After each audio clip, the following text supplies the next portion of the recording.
C'est la lutte. Seule la lutte libère. Oui. Quand, par exemple, on subit une dictature, quand on subit une oppression, la réponse qui s'y est, c'est véritablement de faire face. waxuma nga génn ci mbedd mi di lakk wala ngay taal wala ngay def nangam. Mais il faut nga occuper terrain bi. Les partenaires du Sénégal. Sénégal nekkul benn pays boo xam ne dafa nekk nii rek ex nihilo. moom kenn mu nekk ci diggu mbanding bi déedéet. Sénégal daf fi nekk avec la communauté internationale. oui am ay accords yoo xam ne dañ ko signé. am xaritoo bi ñu def ak ay réew. am sax yoo xam ne ñun dañ koy jot te jot biñ koy jot ñu ngi koy teg ci respecter ak yelleefu doomu aadama yi. donc il faut se plaindre ci kanamu ñi nga xam ni kalaame leen ñi nga xam ni. ñoom la ñu seqal àddina. ñoom ñooy ay partenaires u Sénégal. Il faut entreprendre cette lutte. parce que leneen parce que li ñu def nii. non seulement ils sont en train d'entraver la liberté d'entreprise, d'entreprendre quelque chose. Ils sont en train de créer un chômage boo xam ne qui n'a pas am na tey y a des maisons de presse yoo xam ni. jëlal Diaspora TV loolu noonu sax am na yéen kaay boo xam ne récemment si samedi voilà daanaka fësal na ne bu fekkee dañu tëj 381 médias nañ imaginer kër gu nekk rek au moins 2 personnes yoo xam ne ñoo fa doon liggéey muy journaliste muy technicien est-ce que du yokkuwaat si 30 000 emplois licenciés yi ñuy wax déjà de non seulement de piétiner toutes ces libertés. mais les libertés yi gën a élémentaires. mooy les libertés de la presse, la liberté de la presse. dëkk bu amul liberté de la presse dëkk bu mel ni Sénégal nga xam ne c'est une démocratie majeure. qui en principe ne doit rien avoir à envier. mais à la démocratie américaine ou à la démocratie française. aujourd'hui bu fekkee dañu toll ci situation bii nga xam ne dañuy tëj ay maisons de presse. non vraiment xam nga li am. Abdou Aziz. boo bëggee dégg-dëgg. ces gens-là. fépp fu ñu leen doon xaar ñu def fa performance. ils ont fait des contre-performances. xalaatoon nañu ay jàmbaar lañu ci sur le plan économique. parce que ñoo fi daan taxaw di wax naan le président Macky Sall ak gouvernement am ay cuune lañu. mënuñu boo mënul da ngay joxe woy walloo nangam ak nangam.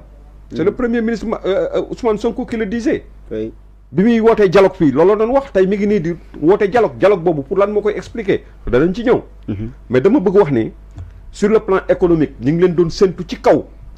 ils sont apparus comme des nabots par rapport à l'économie. Aujourd'hui le Sénégal dafa nërmeelu. Aujourd'hui le chauffeur de taxi sénégalais il râle quand tu prends un taxi je lance un défi. ku bëgg na dugg ci taxi yi laajte. boo duggee ba ngay wàcc loolu la ñu lay waxtaanee dëkk bi ni mu méttee ci ñoom. est-ce que sax du màggat mu feebar daanaka du taxi kese. mais fépp foo laal ci dëkk bi. sur le plan économique. ñu nga xam ni dañuy jonkan weer wu dee wu nekk ñu dem wuti xaalis. xaalis boo xam ni yow doo xam fu muy dugg.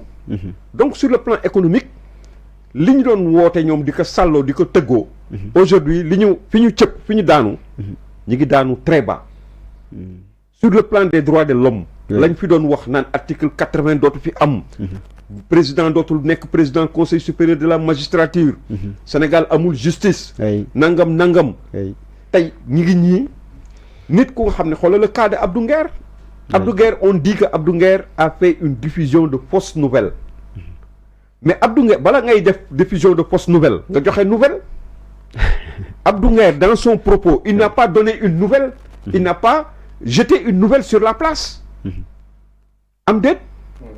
Abdou Nguer na amul benn nouvelle je défie quiconque wax ma ni ma Abdou Nguer keroog ba muy wax génne na fa benn yëgle amul bala ngay def fausse nouvelle nga génne nouvelle surtout nga ñëwati tey wëlbatiku nekk ci kaw presse bi donc yow li nga doon woote ci ay liberté di ko wootee ci ay démocratie di ko woote ci mën ak maîtrise économique di ko woote ci politique ak leneen tey li ñu gis mooy vraiment des contre-performances, rien que des contre-performances.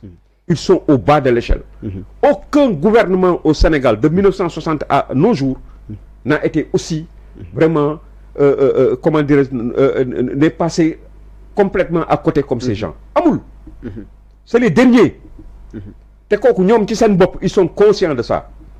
xam nga boole ci nag loolu nag boo ci bëggee boole nag non seulement defuloo ay sur le nit ñi lekkuñu naanuñu seen liy war ci ñoom defuloo ko. oui ba pare bëgg ngalaab leen. C'est pas acceptable, les gens ne vont pas l'accepter.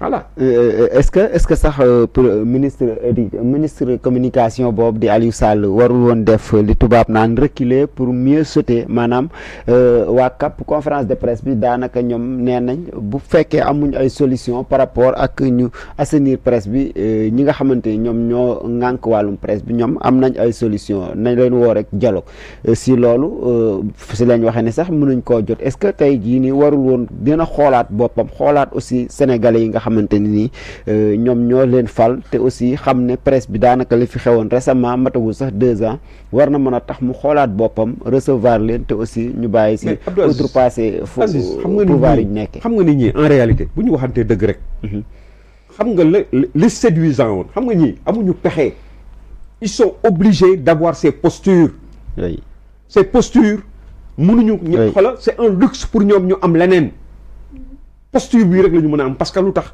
mooy dañoo tële dañoo mënul xam nga boo wax la tey par exemple si le président Diomaye dafa yeewu benn suba daal di ni toutes les na ma ko waxee woon tous les postes seniors yu mel ni que ay directeurs généraux ak yu demee noonu appel à candidature la te effectivement danañu respecter ni amul benn directeur boo xam ni danañ la autoriser sax nga dem defi politique nga loolu la waxoon mais nag xoola nous lançons un défi au PASTEF de respecter ça nous lançons un défi au PASTEF de respecter la liberté de la justice qui passerait d'après ce qu'ils ont dit ce qu'ils avaient dit par la démission du président de la République du Conseil supérieur de la magistrature. Nous lançons un défi au PASTEF et à ses tenants d'effacer cette hérésie de l'article 80 qu'ils ont taxé d'hérésie pendant longtemps.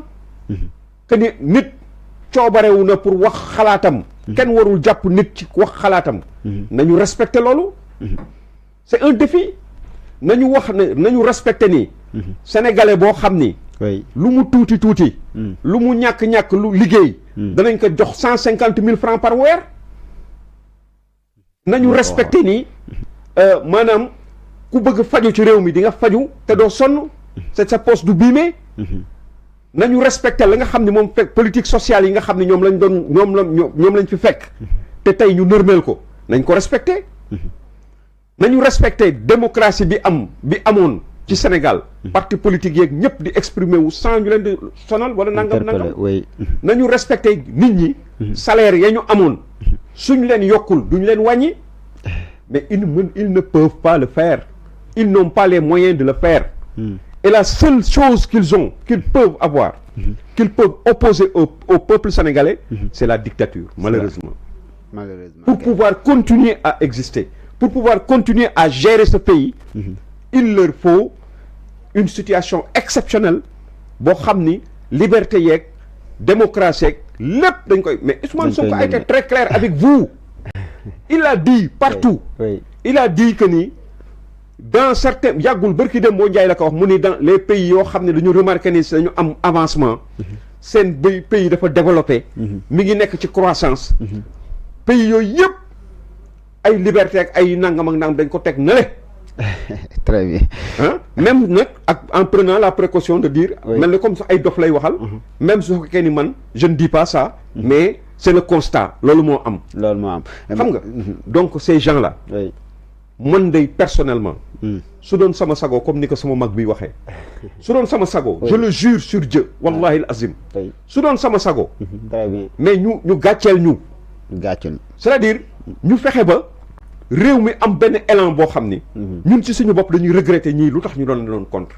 très bien mais aujourd'hui ils sont en train de nous donner totalement raison. Il y a des gens qui yoo xam ni. man je le dis très souvent quelqu'un un jeune. bu ñu naxee.